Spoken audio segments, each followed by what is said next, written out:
Happy New Year, vinyl community. Welcome to Tone and Grooves. This is my Vinyl Tag 2019 response. A little bit of everything from rock to pop to jazz to country to cha-cha to female vocals and crooners. A little bit of everything for everyone. That's coming up next.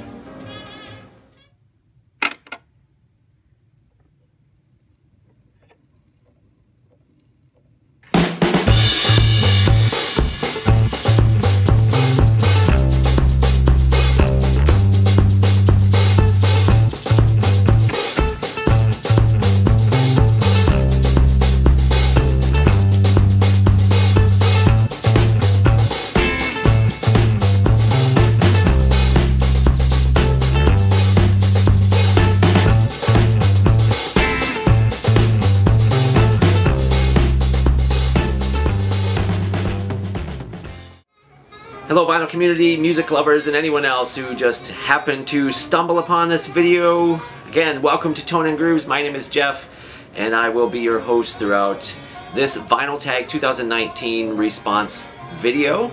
Thank you for watching, and I want to give at the very beginning here a little shout out to new subscribers.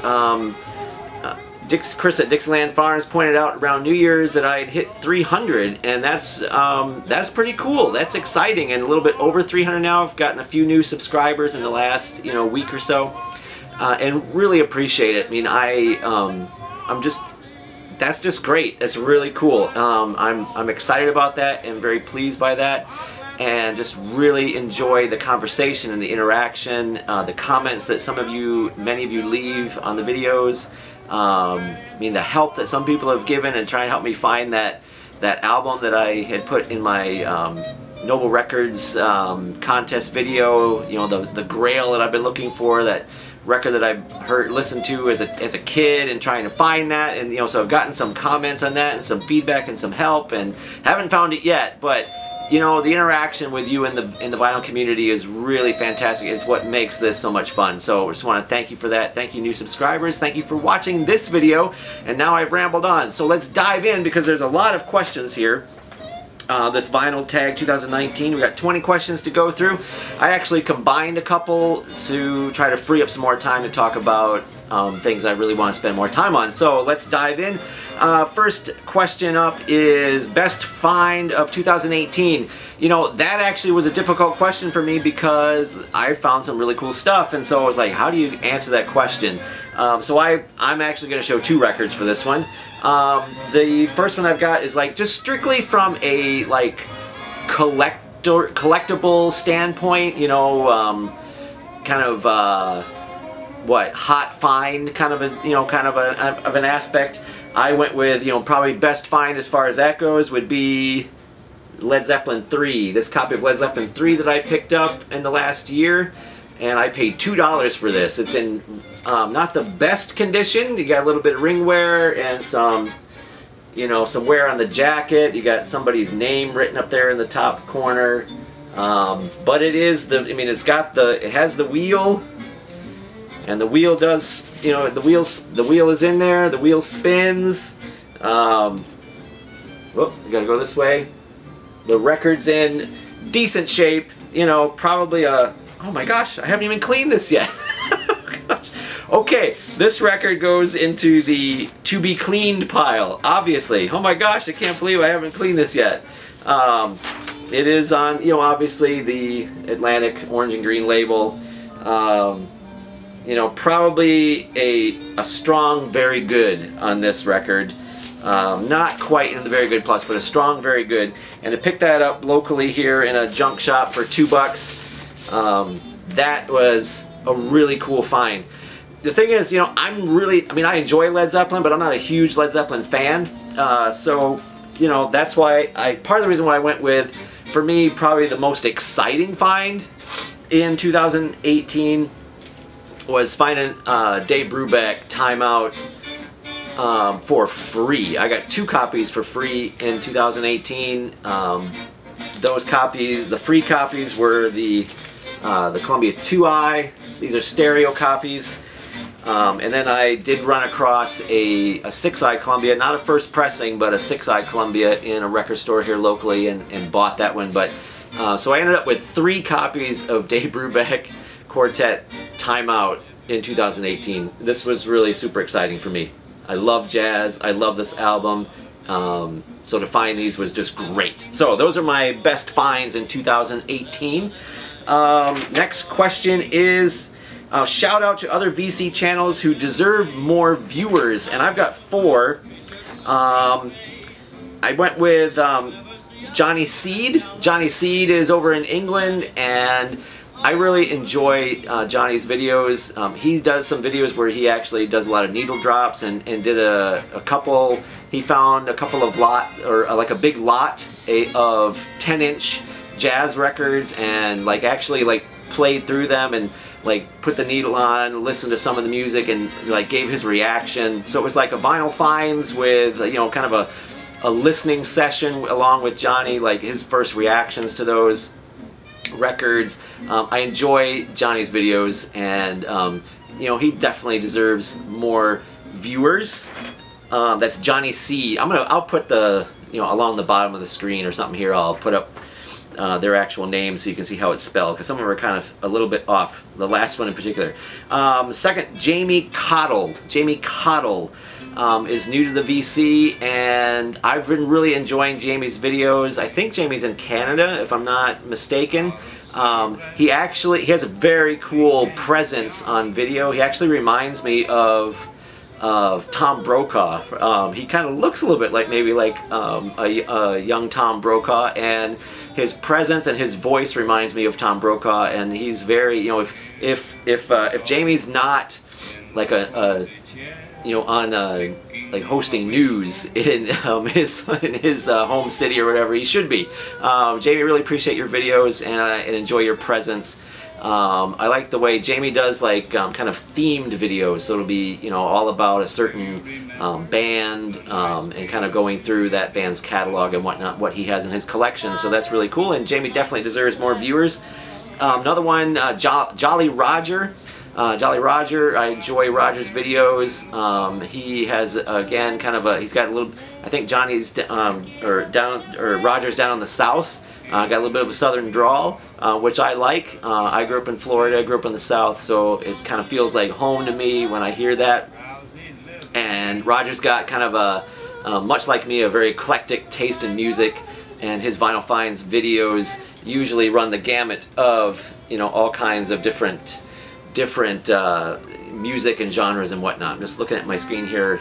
Hope it's not blurry or out of focus, but anyway, I'm going to keep on rocking and rolling. We'll see how it is. Maybe I'll end up doing this video again and making sure it's in focus. Anyway, last VC channel that deserves more viewers, of a channel I just discovered here recently, like within the last week or so, is Duh Wreckurd. So that's Duh Wreckurd, spelled really kind of funny. I'll put that along the bottom of the screen. And oh man, and the gentleman's name just totally escaped me. I totally forgot his name, and I apologize for that. But really enjoy Duh Wreckurd. Duh Wreckurd's, his presence is very laid back, just very, you know, down home and very inviting. And I love the way, because the last video I just watched of his, he was actually going through, did a whole video on album covers that he likes, the artwork, and he's talking about this record that he got for free from a friend, and, you know, just really enjoy the album cover art, and it's a really good jazz record that he enjoys. And he pulls this thing up, and it's Lee Morgan Sidewinder. It's like just no big deal. Like, I just got this, you know, free from a friend, and it's got really cool cover art, and it just kind of blew me away, because I'm like, dude, that's like a highly collectible jazz record. So, really cool videos, and Duh Wreckurd definitely deserves more subscribers and more viewers. So check out his channel. All right, moving on to question number 3. What holes are you looking to fill in your collection in 2019? Great question, and it's actually, you know, this kind of topic of filling holes has really got me thinking lately about my whole method of record collecting, actually. Anyway, so I'll answer the question. What holes do I want to fill? I want to fill holes in my big band collection, in my jazz collection, and my funk collection. Those are all kind of mini collections within the collection, and I definitely want to fill holes in the jazz area, the big band area, and the funk area. And like I said, this kind of thinking about this has kind of been part of a larger viewpoint on my whole collection. You know, I have tended to, as I got back into vinyl and just music collecting in general after a hiatus for some years, I've tended to just kind of like, go with a more haphazard kind of method of, you know, of collecting, kind of embracing serendipity, you know, basically, you know, going to junk shops, going into thrift stores, going to record stores, and usually it's, you know, I go in and I've got, okay, I've got $20 or I've got $50 or, you know, I've got this amount of money that I can spend, and it's basically, you know, go into the stores, make the run of the, you know, kind of make the rounds of the thrift stores, or go into one particular record store, because I have to travel at least an hour to get to the nearest record store, 2 hours to get to Minneapolis where there's, you know, more than one record store. So it's like, you know, I've got this amount of money on this, you know, digging trip, you know, crate digging trip, and it's usually just kind of like, you know, whatever strikes my fancy and picking things up. A lot of things that, you know, some things that I know and that, you know, are definitely like kind of more geared towards filling holes, but a lot of times it's just kind of picking up things that kind of strike my fancy. And that's really kind of, you know, for example, it's kind of gotten me into country in a big way like I never expected, because in this local junk shop here, they've had a lot of country, and so kind of exploring that.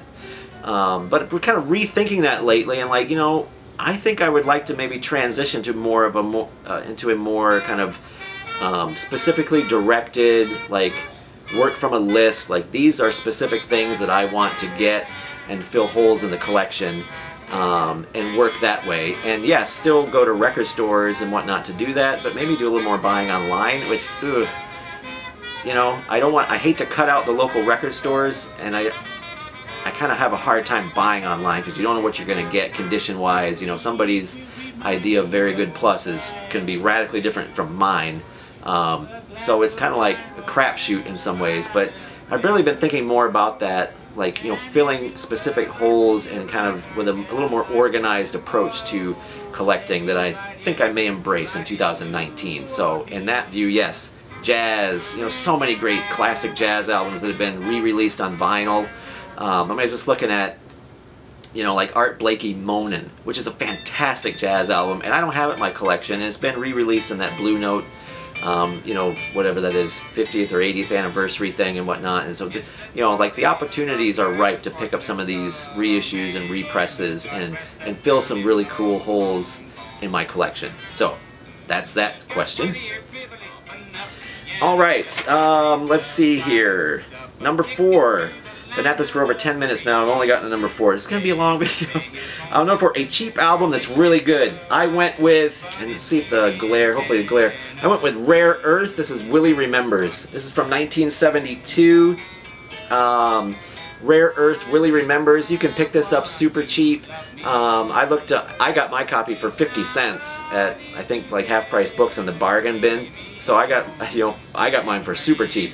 Looked on Discogs. I mean, you can easily pick up this album for, you know, in nice condition. You know, what people describe as nice condition, very good plus, for like, you know, definitely around $5, $5, $6 or even less. So super, pretty cheap to pick up. It's on the Rare Earth label, at least my copy is. It's, you know, this could have been one that I could have picked for like worst cover. Or bad cover with a great album, maybe.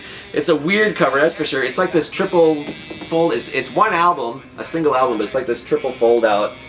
I don't know what all is going on there on that cover.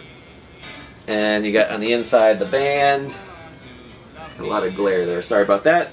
But this is just it's, in my opinion, again, this is all subjective, right? You know, a cheap album that's really good. In my opinion, this is really good. Now, my wife doesn't like this. She thinks it's hokey.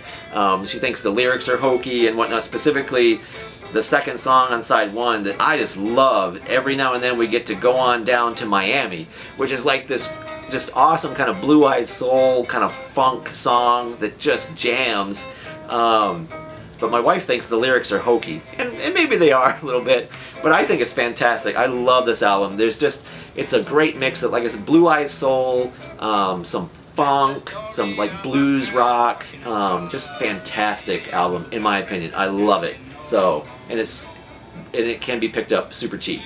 So, Rare Earth, Willie Remembers, definitely a good find for cheap if you can pick that up. Let's see here. Song, his favorite side project album.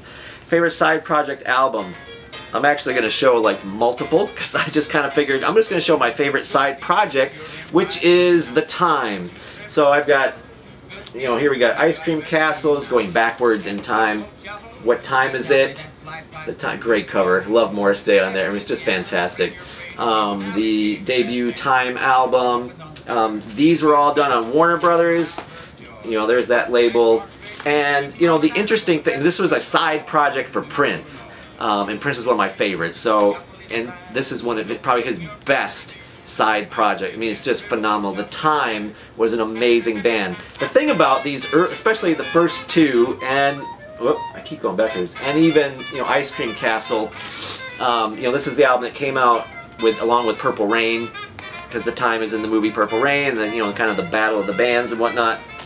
But these early Time albums, for all intents and purposes, they're really Prince albums. He recorded all the music, and just brought Morris Day in and used Morris Day's vocals. The Time was a real band, and they went on tour with Prince and were one of his opening acts. And were a band of their own, even though their first 2 or 3 albums were basically Prince albums. But they're a fantastic band. It's just fantastic funk music, just funk. I mean, just straight on funk. I mean, it gave Prince an opportunity through this side project to really indulge that kind of funk vein that he kind of moved away from as he got more and more popular, especially by Purple Rain era. He's more kind of straight up kind of, rock, doing more of the rock thing. The Time albums were his outlet for, a lot of his funk and that real, like, Minneapolis sound kind of funk groove. Fantastic stuff. Eventually you get to, and so if I had to pick like my favorite side project album, I would go with this one. It's on CD. I don't have it on vinyl yet, but this was The Time's last album as The Time, which is a whole nother story. They ended up being the original 7, which is a whole nother story because they reunited and Prince wouldn't let them use the name The Time. Because Prince was kind of weird that way, so they had to pick another name. Anyway, but this was their last album as The Time. It's called Pandemonium. This was like the album that they did all on their own. I mean, there's a few Prince songs on here, but basically this is a Time album. Whereas the other ones were Prince albums and just put Morris's voice on there. This was a Time album. They wrote the songs, they performed the songs, they recorded the songs, and it's great. I mean, when did this come out? I'm thinking this is like 1990, something like that. 1990. Came out summer of 1990. It's a fantastic album, so funky. And they really play up on that whole like Morris Day and Jerome kind of thing. And there's like little like spoken word passages in between songs, and it's a great funky album. So this would be my favorite side project album. The Time, Pandemonium from 1990. Alright, what we got here? A song from an artist that is uncharacteristic in their catalog. I picked a song, when I looked at this question, what immediately came to mind was a song that I just recently discovered. It came out a few years ago, I think 2013, 14 maybe, something like that, so a few years ago. But it is Cut Me Some Slack by Paul McCartney, Dave Grohl, and a couple other guys who were also former members of Nirvana. To me, it's uncharacteristic of Paul McCartney. I heard the song on the radio and I was like, oh my, like this is a rockin', like a heavy rockin' tune. I was like, this is amazing. I'm like, who is this? And so I got the phone out and I'm like, Siri, what song is playing right now? And Siri listens and tells, and I'm like, Paul McCartney? Are you kidding me? This is a Paul McCartney song. Paul McCartney and Dave Grohl and some other members from Nirvana. I mean, it is a heavy rockin' song that is just fantastic. And in my opinion, just the heaviness of it, you know, the more kind of Nirvana style of that song is, in my opinion, very uncharacteristic of Paul McCartney. So especially his more, you know, recent stuff, you know, not so much the last, I mean, yeah, but I mean, you know, I don't think of Paul McCartney as like a heavy, you know, a heavy rocker. And so to me it's uncharacteristic. I actually found a video of a live performance of it on YouTube, so I think I will post that link and you guys can check it out. Great song. I mean, it is available. It's from a soundtrack to a movie that's like a documentary about a recording studio that Dave Grohl made, and there is a soundtrack album that is available on vinyl and CD. I just don't have my collection, so you can't pick it up. But I'll post the link to that video. You can check out the live version. Definitely worth checking out. All right, number 8. We got a great album with a bad. Oh wait, no, number 7. I missed that. The last album you purchased. One of the last albums I purchased was actually this album here that I picked up at Goodwill for 99 cents. This is Manny Lopez and his orchestra, Cha Cha Cha If You Please. So a little, what, you know, lounge music on RCA Victor. I just kind of dig this stuff, you know, from the late 50s and early 60s. Kind of a cool cheesecake cover. And it is, I haven't even cleaned this one yet because I literally just bought this. I think New Year's Eve I went out and hit, it was New Year's Eve, I went out and hit some, it's on the black RCA label. It's a mono pressing. Went out New Year's Eve day, during the day, and hit the thrift stores in town and picked that up for 99 cents. Manny Lopez and his orchestra, Cha Cha Cha If You Please. Alright, now we're on to number 8, which is great album with a bad cover. Great album with a bad cover. I went with Boomtown Rats, The Fine Art of Surfacing. To me, that's a terrible cover. What the heck? I mean, it looks like, you know, some, you know, obviously artwork that was, I don't know, was that hand painted by someone in the band or what? I don't know. To me, it's a terrible cover, but it's a great album. This is probably. Not probably, definitely my favorite. Here's the back. The back's not much better in my opinion. Boomtown Rats, Fine Art of Surfacing, my favorite Boomtown Rats album.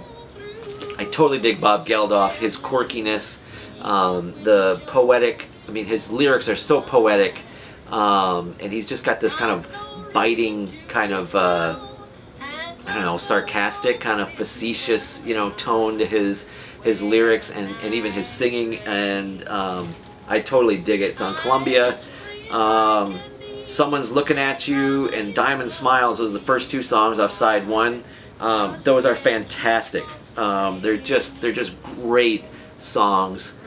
A little bit dated now, I suppose, because, you know, it uses, I mean, it's a lot of social commentary that was, you know, very up to date in 1979 when this came out, but today is probably, you know, I actually had to Google names that he's mentioning and whatnot to kind of get the historical background of what he's talking about. It's also got their hit song I Don't Like Mondays on there, but I actually like those other 2 songs, Someone's Looking at You and Diamond Smiles, better than I Don't Like Mondays. But anyway, bad cover art, great album, new wave, kind of punkish style, you know, new wave rock, great album.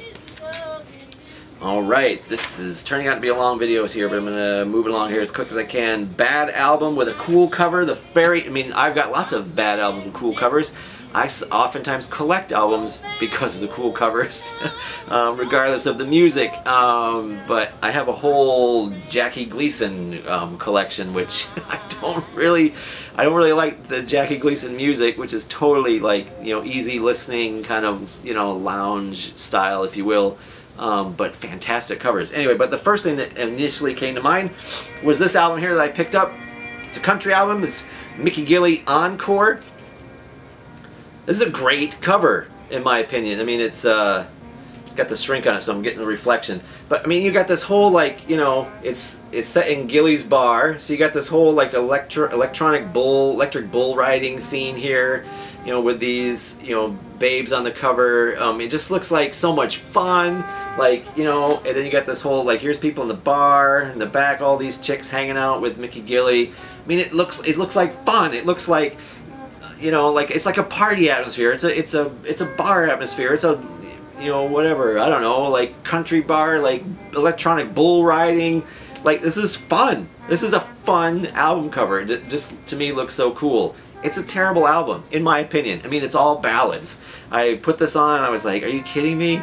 I'm not a big fan of country ballads. I like the more funky country, like, you know, picking the guitar, just kind of like, you know, a country jam fest more of a thing.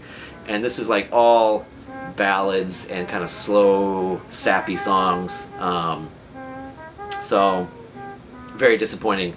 I mean, even the song Don't the Girls All Get Prettier at Closing Time, which, I mean, that's a great title to a song. Don't the Girls All Get Prettier at Closing Time. Yeah, not a good album. For me, I was not thrilled with Encore by Mickey Gilley. Great cover though, and that's really the only reason why it's still in the collection. I've been tempted to trade it a number of times, but I just dig that cover. Okay, number 10, a blues album. I have one blues album, at least on vinyl, in my collection. I have a couple of Robert Cray CDs, but I have one vinyl record of blues, and that is B.B. King, live in Cook County Jail. And there's the back cover on that. It's my only blues album on vinyl, and it's on the ABC label. Black, so it's not showing up too well in this light. Great album. It's a really good blues album. So that's the one blues album I have in my collection. B.B. King live at Cook County Jail. Let's see, we've got an earworm song, and here's where I'm going to double up and save a little bit of time. So an earworm song, I went with a 7-inch single for this earworm song, and this is, can't see much, so it's not a picture sleeve. This is Two Princes by Spin Doctors. I love this song, and it is definitely an earworm song. You know, if you want to buy me flowers, just go ahead now. If you want to talk for hours, just go ahead now. Great song, and when I hear that, it immediately gets stuck in my head, and that melody be bouncing around forever. Two Princes, Spin Doctors, definitely an earworm song. This is a great 7-inch single too, because on the flip side you got the other kind of well-known Spin Doctor song, Little Miss Can't Be Wrong, which could also be an earworm song, but I don't know, Two Princes to me is more of an earworm song. Little Miss Can't Be Wrong on the flip side. From the album, it looks like Pocket Full of Kryptonite, which I don't have, but I got the 7-inch single. And let's see here. Okay, a historically important artist, which I'm also going to double up with on the show, a 10-inch record.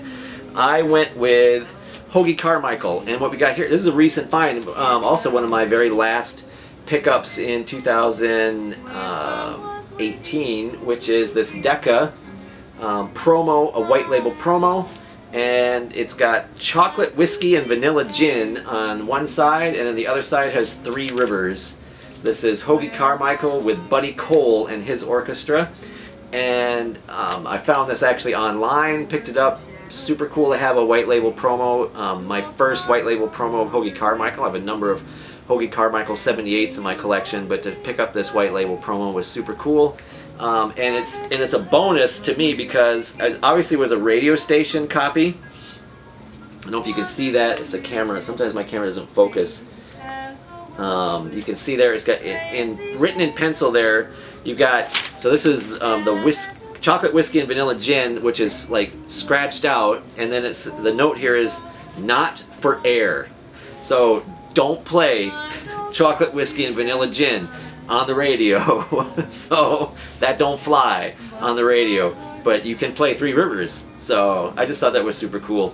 Very fun copy of a cool record, and to have that extra bonus there. And Hoagy Carmichael, you know, is to me a very historically important artist. I mean, Hoagy Carmichael, I mean, on a couple of different levels. I mean, obviously Hoagy Carmichael as a performer, you know, just a fantastic early jazz piano player. I mean, his history is all wrapped up in with Bix Beiderbecke. You know, they were friends and they played together on records and recordings.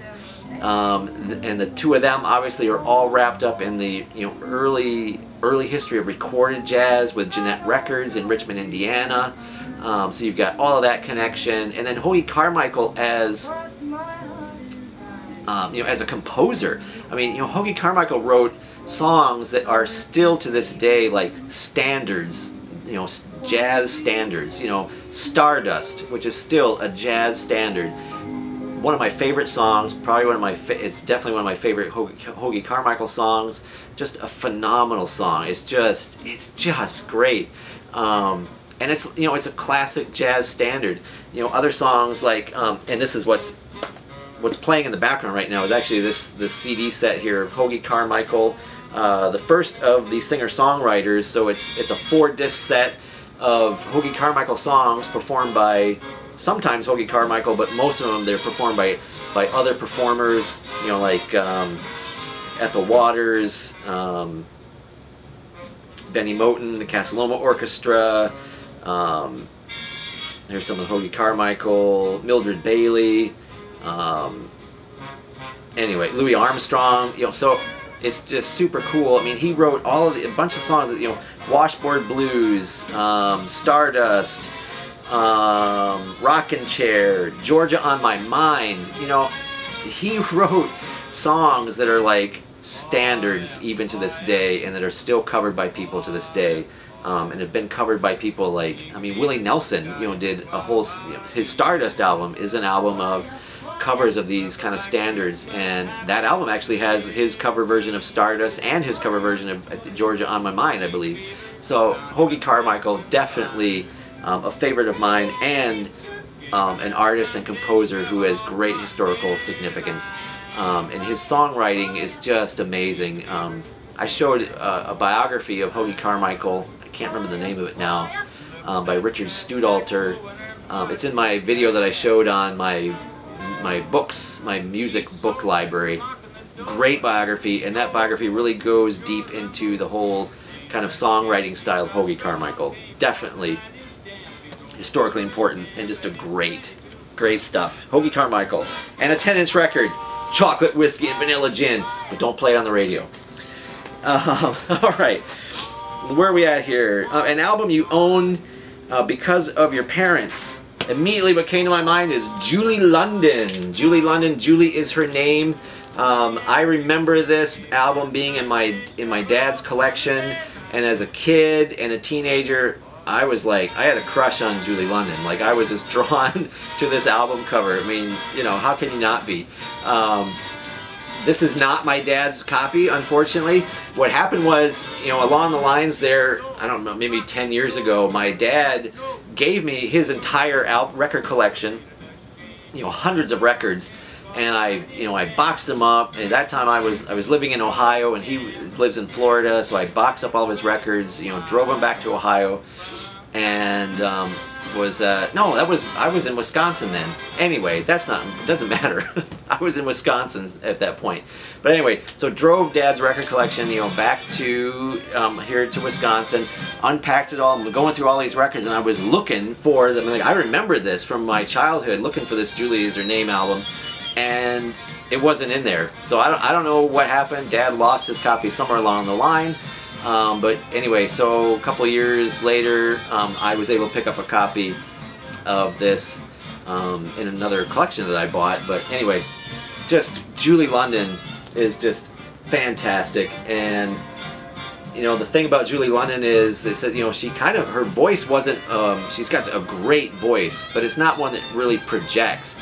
And they would have to have her so close to the microphone to pick that up, that, you know, her vocal style is really this kind of like, you know, kind of almost, you know, just kind of quiet, sultry, kind of husky, almost like, you know, jazz nightclub kind of sound. This one's on Liberty. It's an original first pressing on that Turquoise label. So great album, highly recommended. Julie London, Julie Is Her Name. Definitely one that I have because of my parents. Alright, here we go again. We're coming around to the end here. I've been talking so much, it's going to be a super long video. Best dollar bin find. I did not get this in 2018, but this is what I thought of when I thought of like my best dollar bin find. You know, and that's kind of a hard one for me because I'm a dollar bin shopper. I'm a bargain bin shopper. You know, most of my records in my collection were bought on the cheap, you know, Goodwills, thrift stores, junk stores, and dollar bin finds at record stores. So to pick one as the best is kind of hard, but I went with, this is Barney Kessel, To Swing or Not to Swing. I specifically, you know, and this is kind of because, I mean, I picked it as the best because I actually picked up this album and a Shelly Manne record, both on the Contemporary Jazz label. So these are original mono pressings. From this one's from 1955. Barney Kessel's jazz guitarist. This record has, you got Barney Kessel on guitar, you got Harry Sweets Edison on trumpet. Harry Edison played with the Count Basie Band. You got Georgie Auld and Bill Perkins on tenor sax, Jimmy Rowles on piano, Al Hendrickson on rhythm guitar, Red Mitchell on bass. And then you got Shelly Manne on drums. Some songs have Irv Cottle on drums. From 1955, great stuff. And to pick up, you know, original contemporary label jazz records in the dollar bin. And this was at a local record store here in the area. And I found this one and a Shelly Manne record. Both in the dollar bin. So to find something like that in the dollar, and in good condition, like, you know, not like just trashed, you know, in good condition. So to find records like that in a dollar bin, like, that is rare. It does not happen every day. I mean, it's rare that I see, you know, contemporary jazz records in the regular bins in record stores. So to find those in the dollar bin, just phenomenal. So those are some of my most, you know, memorable, most exciting dollar bin finds. We got next here, favorite double album. Man, this was a tough one. There are so many good double albums. I mean, you go through the list. I mean, you got the White Album comes to mind. Electric Ladyland comes to mind. The Wall comes to mind. You know, so many great classic double albums. But I went with, for my favorite double album, I went with Prince, Sign of the Times. This is a fantastic album. It is definitely one of my favorite double albums, so I'll go with it as the favorite double album. And I don't think it gets as much love in the vinyl community as it should. I mean, it's definitely, I think it's recognized as, you know, probably one of the best Prince albums. But this is one of the best double albums ever, just, you know, in music, like in music history. I mean, it really is. You do not have to be a Prince fan to enjoy this. It is good, really good music on here, and it's like captures the broad range of, you know, Prince's talent and his musical styles. So you got rock on here, you got funk, you got soul. You know, there's ballads. I mean, it's just a little bit of everything. There's like kind of psychedelic kind of stuff on here, almost like Pink Floydish kind of sounding, you know, stuff in. I mean, It is the song I'm thinking of there. It, which is has this kind of very Pink Floydish kind of sounding guitar solo, kind of David Gilmour-ish. It's a great album. It's a phenomenal album, and really, I think should get more love and get more attention. If you don't have Sign of the Times in your collection, pick it up. It is a fantastic album. Everybody should have it. So that's my favorite double album. Oh, it's on Paisley Park. So there's that Paisley Park label. From 1987. Sign of the Times, Prince from 1987. Favorite double album. We got an album you learned about from the VC in the last year. I picked this album up because I saw it in Jeff Party's video. I've showed this already before, but I'll show it again. It's Bob Seger's System, and it is Ramblin' Gamblin' Man. Fantastic album. I mean, it's truly great. This is that green Capitol label reissue. Picked this up at my local record store here. Well, local, an hour away, down in Eau Claire. And Ramblin' Gamblin' Man, Bob Seger System, fantastic album. And Ramblin' Gamblin' Man is truly an awesome song. Really great album. So definitely worth picking up. And that's one that I learned about through the VC. We did 10-inch record, we did 7-inch record. Favorite album to fall asleep to. You know, what I thought of was this is Menomina, and this album is called Mines, M-I-N-E-S. Phenomena, Mines. This is from, when was this released? This was released in, man, there's like nothing here showing when this was released. Definitely around like 2010, 2011, something like that. There's literally no date on here. But yeah, this is a recent album. I think that 2010, 2011, something like that. Phenomena, Mines. This could also go for one of my favorite double albums. But it's on the, I don't know, what is this label? Doesn't even say. This is really kind of amazing. There's like very little information on here. Bark Records, it looks like. Anyway, it's a gatefold. Phenomena has, I mean, this album, you know, and it's not like one of my favorite albums to fall asleep to because it's dull or boring or whatever. Far from it. I mean, it's a very engaging album. And again, Phenomena has this kind of a diversity of sounds and styles, and some kind of just really kind of like dense orchestrations. I'll use that word, but I'm not talking about like it's not orchestra, it's not strings. It's definitely, you know, a rock album, but kind of has a kind of a spacey feel, sound, kind of a haunting sound, and a lot of the songs, a lot of them are kind of, you know, low key, so, you know, not like heavy rockers, although there are a couple, but kind of a like I said, kind of a haunting, sound. I don't know if that's a good description. I mean, you have to listen to it to hear it. But they use a lot of like interesting instrumentation, like bring like baritone sax in places that kind of punch in on some songs. It's a really interesting album, and kind of I don't want to use the word new agey. It's not really new agey, but it just kind of has a very kind of spacious, haunting kind of sound to it. And like I said, a lot of songs are just kind of low key, and so it's an album that's easy to fall asleep to, especially after you've heard it a couple of times and you're not like, you know, intensely like wanting to like listen because you've already heard it, you know, 3, 4, 5 times, whatever. Great album, highly recommended album, and one of my favorites to fall asleep to. Phenomena, Mines.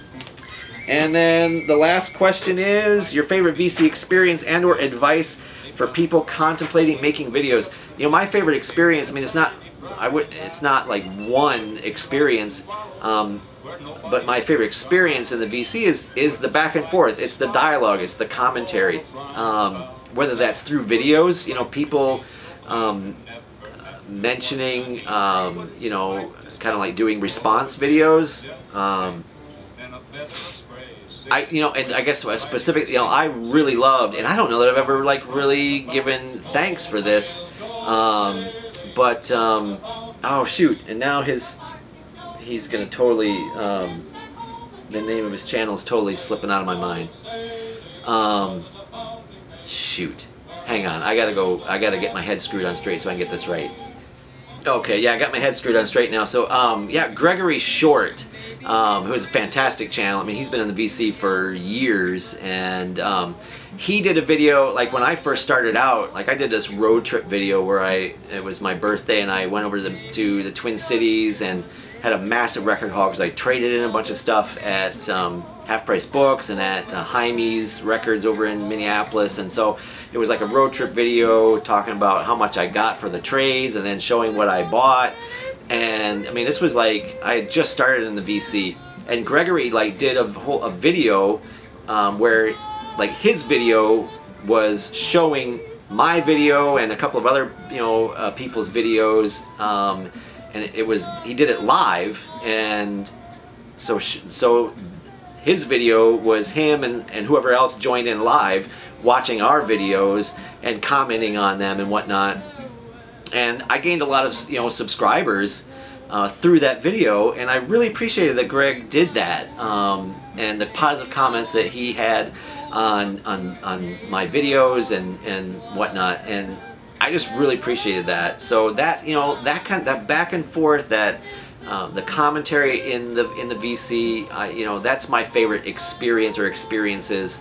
When you all chime in, drop comments, you know, that's really what kind of makes us all worthwhile. You know, I think part of the reason why I got into making videos and sharing these in the vinyl community is because you know, I don't really have anyone like here, definitely not in my home, or even people, you know, kind of in the neighborhood, so to speak, who are also into collecting records and whatnot, you know, to share stuff with and to you know, just have conversation with and dialogue with. So that was really kind of part of the inspiration for starting to make videos to begin with, was to hopefully have conversation with people about music, about records, about collecting and whatnot.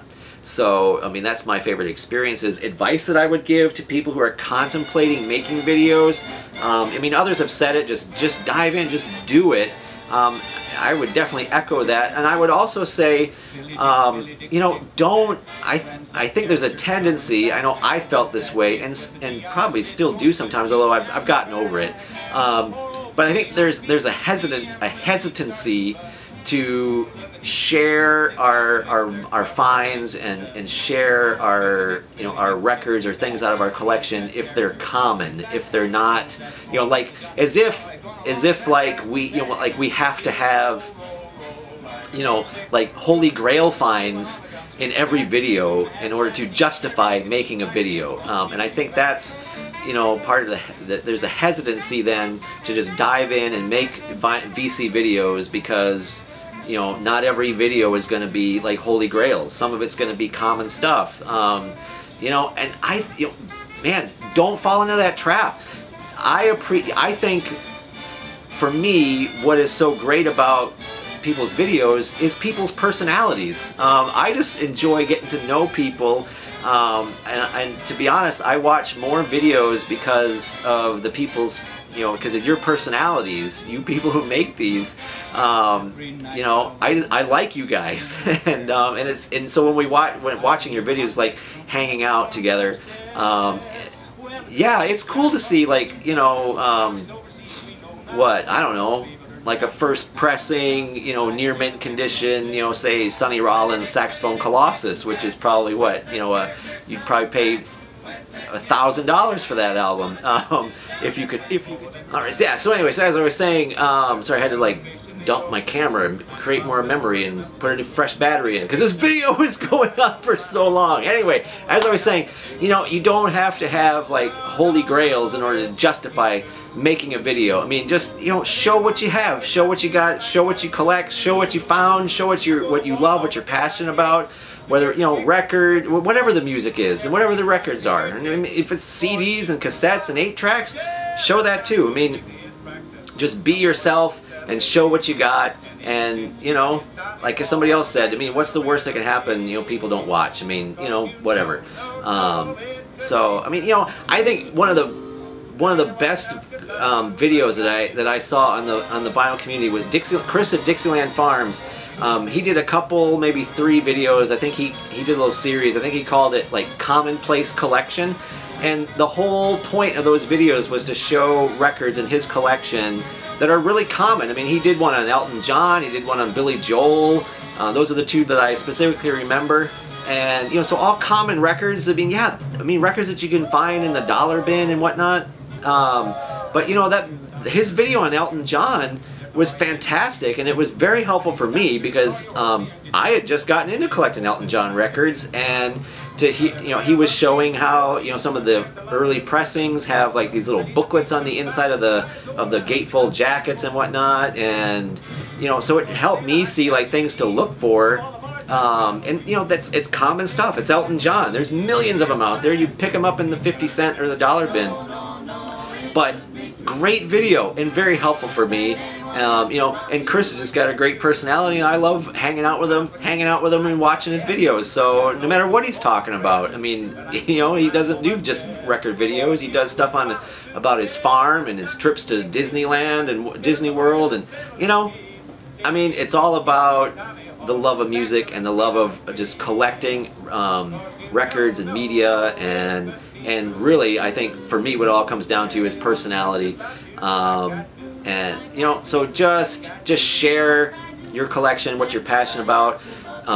Don't feel intimidated because, you know, maybe you don't have, you know, $100,000 records to show every time you make a video. I mean, you know, we just love this hobby of collecting records and collecting music. So just share what you got, let your passion shine through, and just go with it. Just do it. That's my advice, and that's what I would say to those who are thinking about making videos. And I look forward to seeing your videos, you know, and if you're brand new and you fresh starting out and you start making videos, you know, and you've seen this, drop me a comment, let me know. I just started making videos, and I'll come over to your channel and I'll check it out. So, alright, this has been a very long video. If you made it this far and you made it to the end, wow, thank you so much. You get a gold star. So this was fun. These were great questions. I enjoyed it. And yeah, thanks for watching and thanks for subscribing. Again, thank you to all of the new subscribers for pushing me up over 300. It's great, and I'm really happy to be part of this community. It's a lot of fun, and I really enjoy it. Drop some comments. Let's have some feedback, some dialogue, some conversation. And until next time, stay in the groove.